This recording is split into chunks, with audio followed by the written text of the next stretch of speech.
Untuk selanjutnya saya izin untuk memperkenalkan para narasumber yang sudah bergabung di pagi hari ini. Mungkin izin saya memperkenalkan dari Ibu Nunuk, Prof. Dr. Nunuk Suryani, MPD, selaku PLT Direktur Jenderal dan Sekretaris Dirjen Guru dan Tenaga Kependidikan Kemendikbudristek. Selamat pagi Ibu Nunuk. Bagaimana kabarnya hari ini? Siap? Ibu mungkin bisa pakai mic-nya. Alhamdulillah semangat. Alhamdulillah, terima kasih banyak Ibu sudah meluangkan waktunya bergabung bersama kami di pagi hari ini. Selanjutnya saya izin memperkenalkan Bapak Sulistyo Mukti Cahyono selaku Koordinator Bidang Penyelarasan Pendidikan Vokasi, Direktorat Kemitraan dan Penyelarasan Studi Direktorat Jenderal Pendidikan Vokasi Kemendikbudristek. Selamat pagi Bapak. Selamat pagi. Bagaimana kabarnya Pak hari ini? Alhamdulillah baik. Terima kasih banyak sudah bergabung bersama kami di pagi hari ini Pak. Terima kasih. Baik, selanjutnya saya izin memperkenalkan juga Bapak Gusti Ngurah Kamawijaya, STMSI, selaku Kepala Seksi Pengembangan dan Pengelolaan Layanan Teknologi Pendidikan Disdikpora Bali. Selamat pagi Pak Gusti. Selamat pagi. Baik, ini dipanggilnya Pak Gusti atau Beli? Ngurah aja. Oke, Beli Ngurah? Ya, Ngurah. Baik, siap Pak Kasih. Ngurah. Terima kasih Pak. Selanjutnya saya juga izin memperkenalkan Bapak Adi Halim selaku Chief Executive Officer dari platform Eduku. Selamat pagi Pak Adi. Selamat pagi Mbak Mutia. Bagaimana kabarnya hari ini Pak? Luar biasa. Luar biasa ya. Terima kasih sudah bergabung bersama kami. Dan yang terakhir kami izin memperkenalkan Bapak Randy Nugraha selaku Chief Marketing Officer dari Link Aja. Selamat pagi Pak Randy. Pagi Mbak Mutia, teman-teman yang ada di rumah juga, terima kasih nih udah pada hadir. Terima kasih Mas Randy. Baik, Bapak Ibu sekalian, terima kasih banyak untuk waktunya sudah bergabung pada kami di pagi hari ini. Jadi seperti yang sudah bisa dilihat dari narasumber yang hadir, pasti sudah bisa menebak nih topik apa sih yang akan kita bahas pagi hari ini. Karena narasumbernya terfokus pada satu bidang yaitu pendidikan. Di sini langsung ada Ibu Dirjen langsung dari Bali dan juga dari Vokasi, Mas Adi juga ikut hadir di sini. Maka dari itu, tanpa berlama-lama, saya izin menyampaikan bahwa topik pagi hari ini adalah transformasi pendidikan melalui inovasi teknologi. Nah, ini pasti sangat insightful karena narasumber di sini semuanya sudah sangat relate seperti itu. Nah, baik, mungkin saya izin langsung ke pertanyaan pertama. Pertanyaan pertama ini untuk Profesor Nunuk, Ibu Nunuk, izin Ibu. Pertanyaan dari kami, Kemendikbudristek ini tengah melakukan transformasi pendidikan dengan berbagai program menarik seperti Merdeka Belajar atau juga program Guru Belajar dan Berbagi. Nah, kalau boleh di-sharing, Ibu izin bagaimana sih proses transformasi itu berjalan sekarang? Silakan. Baik Mbak Mutia, terima kasih. Jadi sampai sejauh ini proses transformasi pendidikan melalui kebijakan Merdeka Belajar berjalan baik. Jadi menurut berbagai riset, stakeholder pendidikan, ekosistem pendidikan mendukung transformasi ini karena memang prinsip Merdeka Belajar adalah tanda kutip adalah bergerak atau berdaya, dan yang bertransformasi bukan hanya murid tetapi semua aktor pendidikan termasuk guru, kemudian kepala sekolah, pengawas sekolah, dan semua ekosistem pendidikan yang ada di dunia pendidikan di Indonesia. Kalau transformasi sendiri, seperti tadi Mbak Mutia sampaikan, kita ada banyak program yang dititipkan di Kemendikbudristek khususnya di Jen GTK. Itu ada tadi disebut ya, Guru Belajar Berbagi, di mana di sini full menggunakan teknologi. Kemudian ada transformasi kepemimpinan melalui pendidikan guru penggerak, juga ada transformasi organisasi masyarakat melalui program organisasi penggerak. Ada juga transformasi pendidikan guru melalui PPG Prajabatan. Jadi sampai sejauh ini berjalan sesuai dengan yang kita harapkan. Dukungan dari masyarakat sangat kuat terhadap transformasi ini. Baik, terima kasih Ibu Nunuk. Mungkin izin melanjutkan dari pertanyaan tadi. Ini kan program-programnya tadi seperti Ibu sampaikan sudah menggunakan teknologi seperti itu. Apakah boleh dijelaskan secara rinci Bu, sebenarnya peran teknologi ini dalam mendukung program yang ada di mungkin di Jen GTK sendiri seperti apa sih Bu aplikasinya? Jadi memang sejauh ini teknologi bagian tak terpisahkan dari transformasi pendidikan kita. Kalau kita ada namanya kurikulum merdeka, di mana kurikulum ini bentuk transformasi pendidikan dalam rangka awalnya adalah mengatasi learning loss yang ada di Indonesia akibat pandemi, kemudian berkembang menjadi saat ini adalah menjadi pilihan dari satuan pendidikan. Jadi sejauh ini ada 152.000 satuan pendidikan yang sudah implementasi kurikulum merdeka. Dan satu paket dengan kurikulum merdeka itu adalah platform Merdeka Mengajar. Itu salah satu bentuk intervensi teknologi dalam pembelajaran kita. Karena dalam platform Merdeka Mengajar tersebut itu memberikan berbagai pilihan guru untuk berbagi praktek baik, kemudian mencari sumber inspirasi. Dengan demikian dia dapat menemukan berbagai sumber belajar. Dengan demikian guru mampu berinovasi dan menerapkan model-model pembelajaran yang sesuai dengan kebutuhan murid dengan menggunakan teknologi. Jadi itu satu kesatuan, Mbak. Di dalam platform tersebut ada belajar, mengajar, dan berbagi.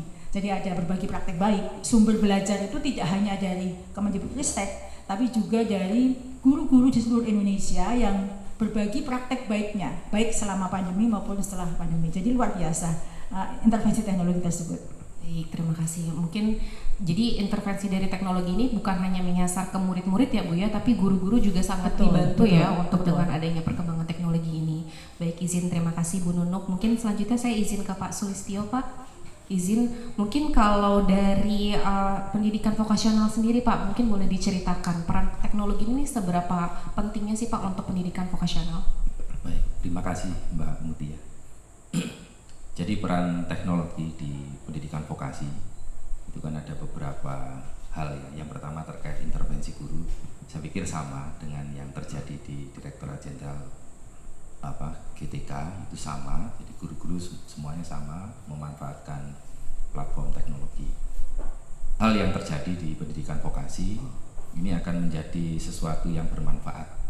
Karena apa? Dengan strategi belajar yang basis platform atau menggunakan teknologi digital, maka sebenarnya para peserta didik ini memiliki waktu yang lebih luas, lebih panjang, lebih fleksibel untuk memperkaya atau memperbaiki atau memperbesar kesempatan untuk menguasai skillnya, hands-on-nya itu akan lebih banyak, sehingga nantinya siswa belajar apapun, belajar jurusan apapun, bidang keahlian apapun akan memiliki kesempatan yang lebih besar dan waktu yang lebih panjang untuk menguasai teknologi yang akan dikuasainya, akan dipelajari. Baik, terima kasih Pak Sulistyo. Apalagi untuk pendidikan vokasional ini kan mereka sering juga kerja praktek gitu ya Pak ya. Tidak harus lagi sekarang offline, tapi mereka mendapatkan akses yang lebih luas untuk belajar karena adanya teknologi tersebut. Baik, terima kasih Pak. Mungkin saya izin sekarang ke Pak Adi nih, Pak Adi selaku CEO dari platform EduTech. Nah, yang saya tahu EduTech ini memilih topiknya itu adalah digital transformasi bidang pendidikan lewat anak bangsa. Nah, kalau boleh tahu Pak Adi, kenapa kita tuh perlu sih untuk digitalisasi pendidikan ini dan diperuntukannya kepada siapa atau lingkup cakapolanya itu kepada siapa? Silakan. Terima kasih Mbak Mutia. Jadi kenapa kita membuat Eduku? Karena sewaktu di sini kita sempat berdiskusi dengan berbagai dinas pendidikan. Selama 12 bulan terakhir saya udah berdiskusi dengan kurang lebih sekitar 20 dinas pendidikan ya. Di Sumatera, di Kalimantan, di Jawa, di Sulawesi, saya udah berdiskusi sama satu sama lain. Nah, kebanyakan dari dinas pendidikan ini mereka menyampaikan bahwa saat ini proses pembelajaran itu sangatlah manual, sehingga guru-guru menghabiskan waktu banyak 2-3 jam seharinya untuk mengerjakan administrasi. Nah, padahal guru-guru ini adalah prioritasnya adalah untuk mengetahui murid, mengajak berdiskusi, mengetahui minat dan bakat dan lain sebagainya. Jadi dengan kita menyediakan sistem administrasi ini, kita ingin supaya guru kita bisa membantu guru-guru yang tadinya mengerjakan administrasinya menghabiskan waktu 2-3 jam, sekarang hanya bisa sampai dengan 30 menit saja. Jadi dengan adanya ini, kita berharap bahwa sistem kita ini dibuatkan khusus untuk guru. Seperti kata Ibu tadi, teknologi itu saya rasa tidak akan selamanya bisa menggantikan guru. Human touch dari guru adalah sesuatu yang sangat penting. Jadi saya rasa dengan adanya teknologi ini, kita ingin membantu supaya kita bisa memanjangkan tangan Bapak Ibu guru supaya bisa merangkul murid-murid dengan lebih leluasa sih. Itu sih rencananya. Baik, terima kasih Mas Adi. Jadi seperti yang disampaikan tadi, walaupun kita tidak bisa meninggalkan human touch-nya ya, kalau dengan guru, tapi dengan adanya kemudahan dari learning management system yang disiapkan oleh Eduku, pastinya mungkin bisa memakan waktu yang untuk administrasi bisa lebih dipersingkat untuk guru-guru sehingga mereka bisa lebih fokus untuk kepada murid-muridnya dengan mengajarnya. Kurang lebih seperti itu ya Mas Adi. Nah, di sini karena ada langsung Bli Ngurah atau Pak Ngurah gitu ya dari Distrik Pora Bali. Kalau boleh bertanya nih Pak, mungkin spesifik di Bali-nya sendiri gitu ya, bagaimana penerapan program Merdeka Belajar yang dan juga teknologi, dan juga bagaimana respon tenaga pengajar terkait dengan adanya program tersebut dan juga implikasi penggunaan teknologi sekarang ini. Silakan Pak. Terima kasih Mbak Mutia. Jadi izin di Bali sendiri sangat antusias. Jadi kami sendiri di Bali itu sangat antusias dengan adanya program Merdeka Mengajar itu dari Kemendikbud. Di buktinya kami di Bali itu banyak sekali sekolah-sekolah yang sudah mengajukan untuk kurikulum Merdeka. Nah, cuman kendalanya kami di lapangan kadang-kadang ada mindset tuh. Nanti kalau 2024 ganti lagi, takutnya ganti lagi. Makanya kita baru jalan sekarang, tapi itu sudah kita sosialisasikan dari awal bahwa ini kebijakan yang bagus dari menghapus ujian nasional jadi asesmen nasional. Sekarang ada kebijakan link and match di di vokasi, dan kemudian teknologi juga kita terapkan. Jauh sebelum pandemi kita sudah punya jejak Bali. Jejak Bali itu jelajah jejaring kreativitas Bali. Jadi LMS yang kami sediakan untuk sekolah-sekolah di Bali itu tahun 2018 kita udah punya.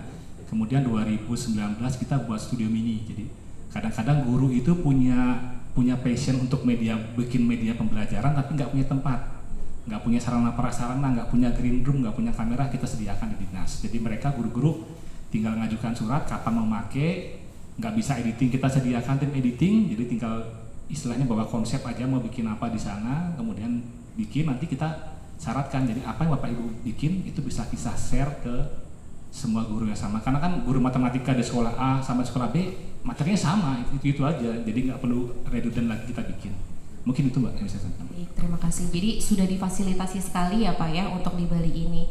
Nah, mungkin kita sedikit flashback lagi ke 2 tahun terakhir ini kan lagi masa pandemi, dan kita menerapkan pembelajaran jarak jauh atau PJJ ya Bapak Ibu sekalian. Mungkin untuk Pak Ngurah, untuk proses dari penggunaan teknologi saat pembelajaran jarak jauh ini, apakah ada kesulitan atau mungkin adaptasinya seperti apa sih Pak sekarang ini yang sudah berjalan di Bali?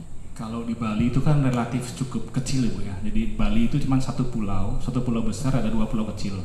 Nah, cuman penerapan kalau di daerah kota itu aman. Cuman yang agak kita susah itu kan di daerah kayak di Karangasem sama di Nusa Penida Ibu. Nanti Bapak Ibu mungkin bisa kunjungi Nusa Penida. Jadi kita sudah punya pelabuhan baru. Jadi kalau kemarin itu kita nyebrang ke Nusa Penida atau Nusa Lembongan itu basah-basahan. Tapi dengan bantuan Pak Jokowi dan Pak Menhub kita sudah bikin namanya dermaga baru. Nanti sangat baru kemarin kalau nggak salah Pak Jokowi tanggal 14 meresmikan, nanti bisa main ke sana. Cuma di sana itu sinyal masih susah. Nah, makanya jadi untuk pembelajaran daring ini tidak bisa kita samaratakan. Tergantung masing-masing karakteristik sekolah dan peserta didik. Jadi ada yang punya gawai, ada yang tidak punya gawai, segala macam. Jadi kami kemarin ada satu praktek baik Bu. Jadi sekolah itu kan dapat bantuan tab dari Kemendikbud, itu yang dipinjamkan ke siswa-siswi yang tidak punya gawai.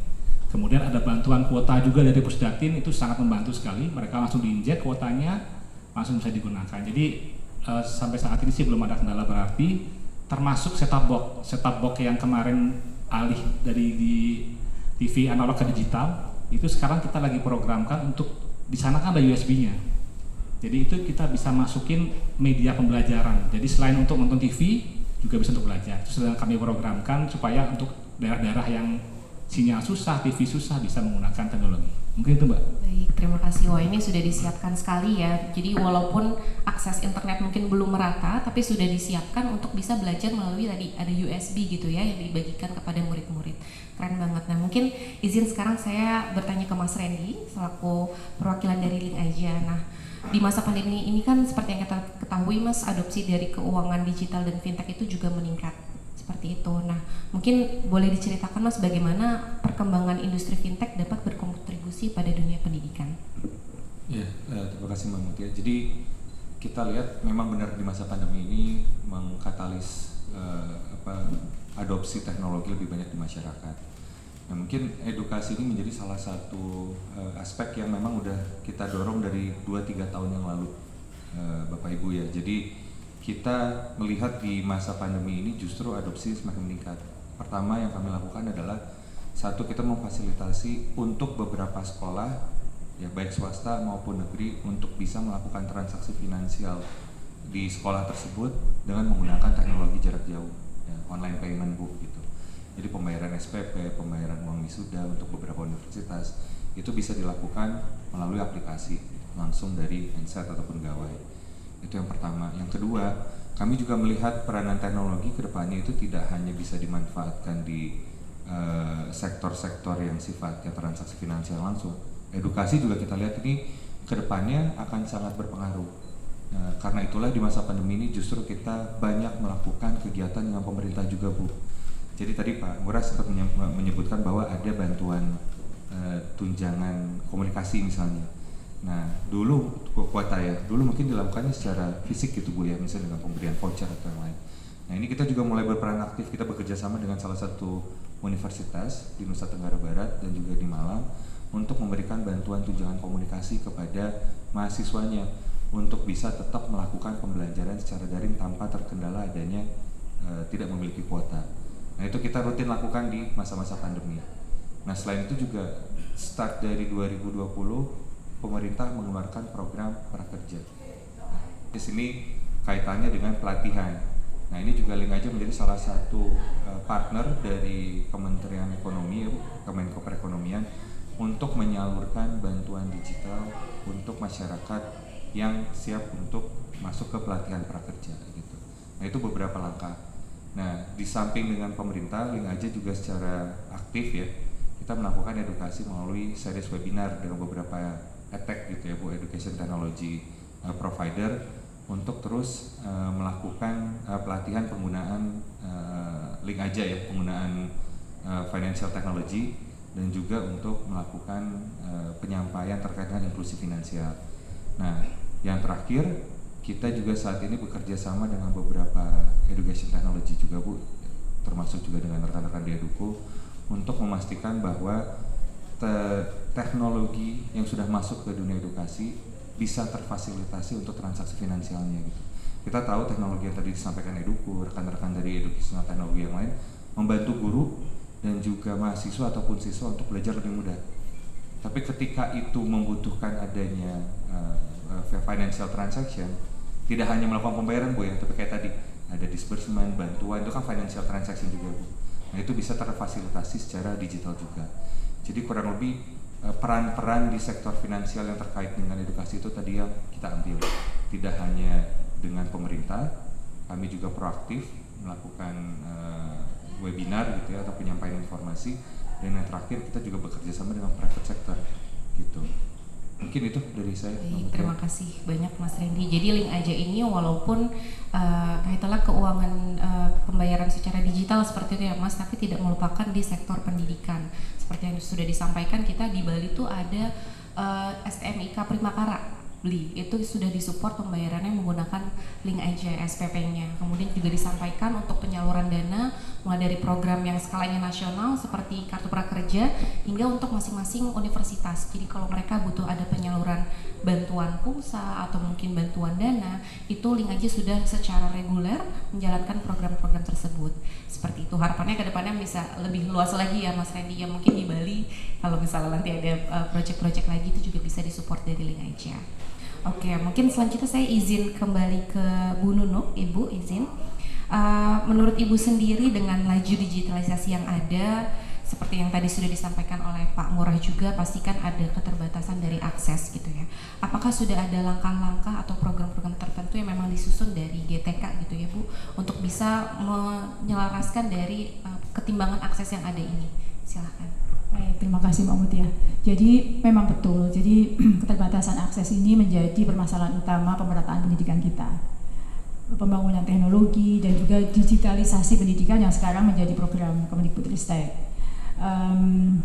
Namun begini ya, kita tahu bahwa memang salah satu tujuan ciri Merdeka Belajar itu adalah pemerataan pendidikan, bahwa setiap penduduk Indonesia di belahan bumi manapun, status sosial ekonomi manapun berhak mendapatkan pelayanan pendidikan. Dan dengan keterbatasan akses ini menjadikan ini sebenarnya masalah utama. Namun Kemendikbudristek terus melakukan advokasi ya, lintas sektoral, lintas KL agar ini bisa menjadi pemerataan teknologi ini bisa dirasakan seluruh rakyat Indonesia. Senyampang masih dalam proses itu, Kemendikbudristek sudah mempunyai program-program. Jadi kalau tadi saya sampaikan bahwa ada platform Merdeka Mengajar yang bisa dipakai guru untuk berbagi pengetahuan, pengalaman, mencari sumber-sumber. Dan karena memang ada daerah-daerah yang seperti tadi Beli Murah sampaikan, ada yang malah masih sinyal aja susah gitu ya, sehingga kami juga menyiapkan offline-nya untuk dipakai belajar oleh saudara-saudara kita di belahan Indonesia yang masih terbatas untuk akses internet.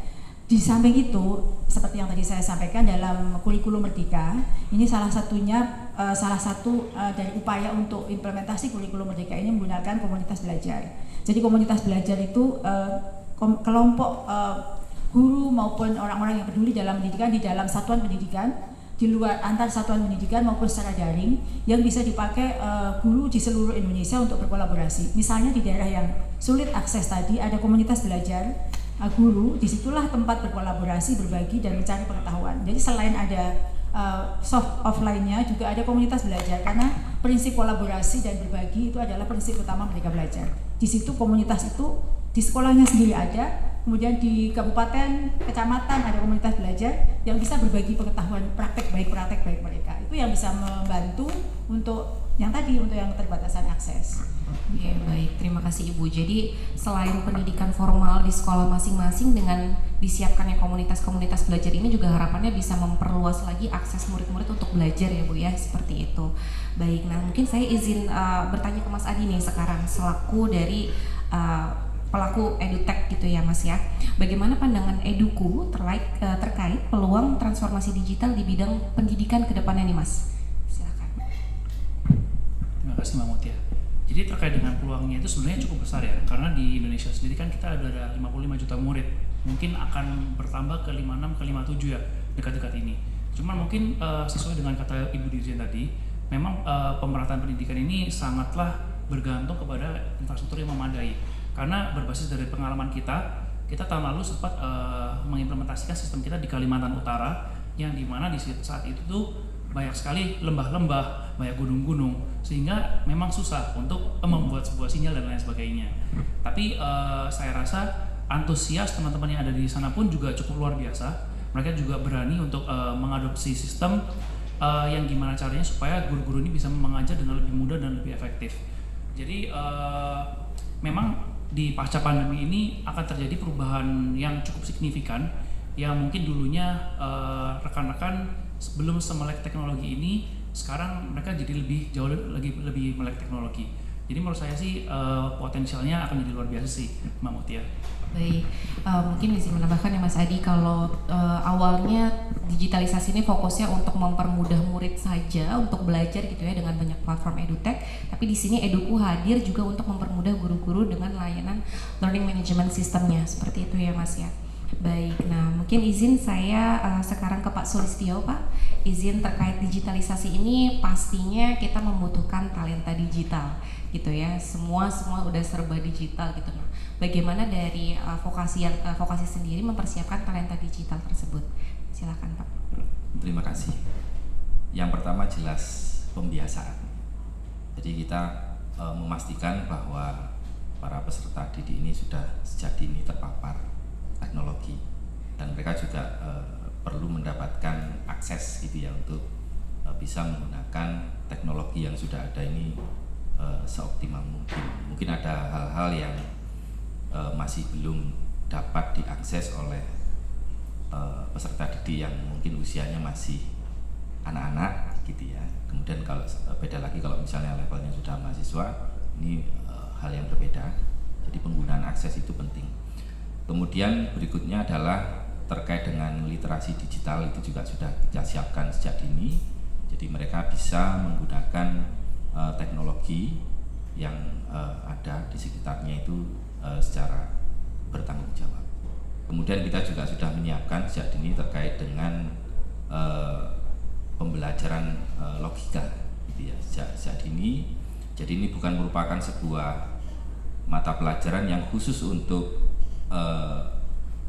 siswa atau peserta didik yang belajar tentang teknologi informasi, tetapi semua peserta didik juga kita berikan kesempatan belajar logik atau belajar tentang coding. Karena sebenarnya apapun bidang keahlian atau jurusan yang mereka ambil, suatu saat nggak akan lepas dari logik dan nggak akan lepas dari coding. Dan ini merupakan calon-calon talenta digital masa depan.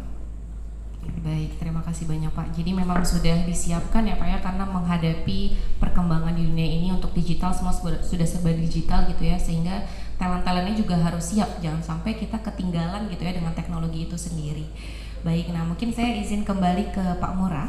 Jika kita bicara terkait link and match Pak, bagaimana rencana Disdikpora Bali dalam menghubungkan pendidikan dan industri pariwisata serta UMKM di Bali? Karena di Bali kan terkenalnya dengan pariwisatanya ya Pak ya, silahkan. Terima kasih Mbak Mutia. Jadi kalau untuk Bali itu kan pariwisata nomor 1 ya. Jadi karena pandemi kemarin 2 tahun ya habis kita. Kalau Bapak Ibu kesini pada saat pandemi ini udah kayak kota mati di Bali. Nah betul Pak ya. Jadi kebanyakan SMK yang laku di Bali itu SMK pariwisata. Jadi kebanyakan dari SMK yang laku itu dari swasta. Yang swasta itu karena apa? Karena mereka punya perusahaan lain. Contohnya mereka punya hotel, mereka punya catering, mereka punya jalur kapal pesiar, yang gitu-gitu yang laku. Jadi mereka yang punya link and match itulah yang nanti akan dicari oleh peserta didik. Nah kami terus berupaya agar setiap tahun itu kurikulum di SMK itu direview oleh Iduka. Gitu. Jadi biar nyambung, biar nge-match antara apa yang diajarkan di sekolah dengan kebutuhan ada yang di lapangan. Itu yang ada. Terus kemudian kami juga meminta bahwa Iduka ini harus ngajarin ke sekolah. Jadi mereka itu harus istilahnya dosen tamu atau dosen yang mengajarkan tentang teknis bagaimana di dunia kerja itu akan ada. Kemudian yang ketiga kalau nggak salah yang kemarin lagi digalakan adalah siswa-siswa kami di SMK ini harus boleh magang di tempat-tempat yang nyambung tadi. Jadi istilahnya kita ngajarin A, mereka juga butuhnya tentang A, jadi nyambung jadinya. Jadi jangan sampai kita ngajarin B, usaha butuhnya D, jadinya nggak nyambung. Itu yang mungkin kita terus galakan. Jadi tiap tahun juga kita ada review kurikulum, kemudian ada dosen magang dari Iduka, kemudian juga ada siswa kita magang di Iduka juga. Dan yang terakhir yang penting adalah jangan sampai mereka nanti setelah lulus harapannya bisa dipakai juga. Jadi udah dilatih, jadi istilahnya kan ada keuntungan win-win solution. Iduka sendiri tinggal pakai, tinggal jalan, nggak perlu training lagi sebenarnya. Itu mungkin yang kita lakukan. Baik, terima kasih Pak Murah. Jadi talent ini sudah disiapkan sesuai dengan pasarnya sendiri seperti itu ya. Jadi apa yang mereka pelajari itu nanti bisa langsung mereka praktekkan ketika mereka sudah bekerja. Baik, nah izin mungkin sekarang ke Pak Sulistyo Pak. Kalau secara lebih luasnya dari Ditjen Vokasi sendiri dalam mendukung tumbuh kembang industri UMKM di Indonesia itu seperti apa sih Pak? Silahkan. Terima kasih. Jadi untuk tumbuh kembang UMKM ya, hubungannya dengan pendidikan vokasi ini sangat penting sebenarnya. Karena kalau kita lihat peta dari yang pertama dari lulusan dari pendidikan vokasi itu ya, yang melanjutkan, kemudian ada yang bekerja, kemudian ada yang berwirausaha, kemudian kita juga bandingkan dengan sisi demand gitu ya. Sebenarnya nggak berimbang. Artinya lulusan dari pendidikan vokasi itu sangat tinggi, populasinya sangat besar, tidak seimbang dengan kalau kita perspektifnya adalah dunia kerja yang formal gitu ya, yang dari industri yang formal, industri besar, kecil, menengah, besar, itu nampaknya nggak akan terserap. Nah potensi ini sebenarnya sudah kita amati sejak lama dan kita dorong untuk para peserta didik vokasi ini untuk bisa lebih melihat keunggulan wilayahnya. Apapun sebenarnya, apapun kompetensi keahlian, bidang keahlian, program keahlian ataupun jurusan yang diambil oleh siswa itu akan match ketika dia bisa melihat keunggulan wilayahnya. Contoh di Bali, keunggulan wilayahnya adalah sektor hospitality.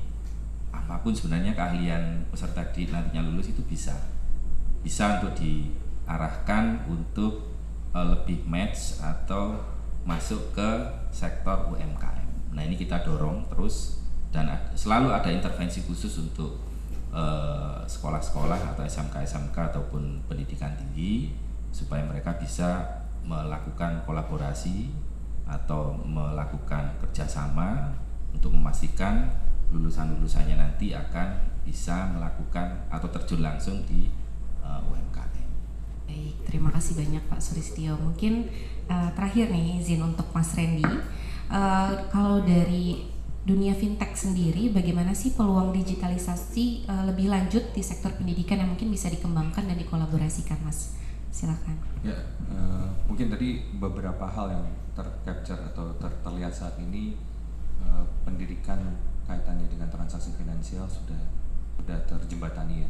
Bagaimana cara melakukan pembayaran jarak jauh, bayar SPP, bayar kebutuhan sekolah gitu ya. Dan juga ada beberapa kebutuhan dari sektor pendidikan dari kementerian gitu ya Bu, untuk dan juga pemerintah untuk menyalurkan bantuan. Nah, saya lihat ke depannya kita akan bisa lebih banyak berkolaborasi dengan ekosistem yang lebih luas. Karena ini yang tadi saya sebutkan tuh, sampelnya itu kita ngomongin pembayaran sekolah, kita baru terkonek dengan kurang lebih 1.600 sampai 1.000 instansi pendidikan. Ketika kita ngomongin program bantuan pemerintah, kita baru berbicara mengenai program bantuan kuota di beberapa spesifik universitas dan juga prakerja. Nah, saya melihat ketika ini bisa direplikasi di kegiatan lain, mungkin impact-nya baru terlihat. Justru saya melihat potensi di situ. Kita melihat tadi Ibu bilang akses itu tidak hanya akses ke jaringan infrastruktur teknologinya, tapi akses finansial juga sebenarnya bisa kita lihat lebih jauh Bu. Nah, kita melihat misalnya untuk bantuan guru-guru di daerah tertinggal gitu ya, ketika kita mau memberikan tunjangan ataukah itu reward yang sifatnya bisa diberikan secara langsung dan transparan. Karena ketika kita sudah menggunakan teknologi, semuanya itu bisa sangat transparan Bu gitu ya. Trace-nya lengkap, setelah itu juga bisa dilakukan secara real time gitu. Dan datanya itu bisa dimanfaatkan juga untuk kedepannya analisa kesejahteraan di lingkungan pendidikan juga, baik itu mahasiswanya, siswa ataupun tenaga pengajarnya. Nah, ini yang saya lihat sebenarnya ke depan potensinya apabila hal-hal kecil yang sudah mulai kita lakukan saat ini benar-benar dimasifkan, baru nanti terlihat. Gitu. Jadi mungkin tadi ada program dengan pemerintah, tidak hanya kepada mahasiswa, mungkin kedepannya bisa juga untuk tenaga pengajar. Nah, selain itu kita juga melihat bahwa tidak hanya memang pandemi mengkatalis online platform gitu ya, untuk mahasiswa bisa belajar secara daring gitu. Tapi mungkin nanti akseptansi finansial teknologi ini tidak hanya di online saja, tapi mungkin nanti mulai di offline gitu. Ketika masuk, semua transaksi di dalam sekolahnya atau universitasnya berjalan secara seamless gitu. Dia tinggal masuk, misalnya scan kedatangan, udah otomatis itu kehadirannya tercatat, dia udah tahu hari ini belanja di mana aja, tanpa harus mereka harus ada transaksi yang secara cash gitu. Nah, itu yang mungkin nanti kita bisa kerjasamakan lebih jauh gitu. Nah, sama yang terakhir, kita berharap juga potensi kolaborasi yang saat ini sudah kita lakukan dengan EdTech dan juga termasuk dengan learning management system semacam Eduku, ini scale up-nya gitu ya. Bagaimana ini bisa diterima lebih jauh, tidak hanya di kota besar tapi sampai dengan ke pelosok. Seperti itu. Baik, terima kasih banyak Mas Randy. Nah, mungkin untuk mengakhiri sesi ini, saya mungkin izin meminta closing statement dari masing-masing narasumber yang ada di sini terkait dengan harapan dari penerapan teknologi untuk memajukan pendidikan di Indonesia gitu. Mungkin boleh dimulai dari Mas Adi, silahkan Mas.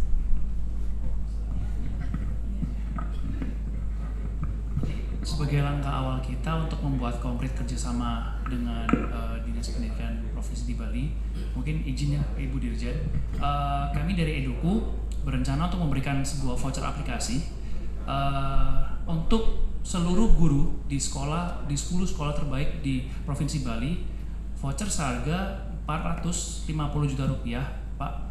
Jadi dari voucher itu nanti Bapak bisa menggunakan sistem Eduku dengan secara cuma-cuma, dan kita berharap dengan adanya dorongan ini menjadi bukti bahwa kita ingin mengembangkan generasi pendidikan muda yang lebih baik di Bali.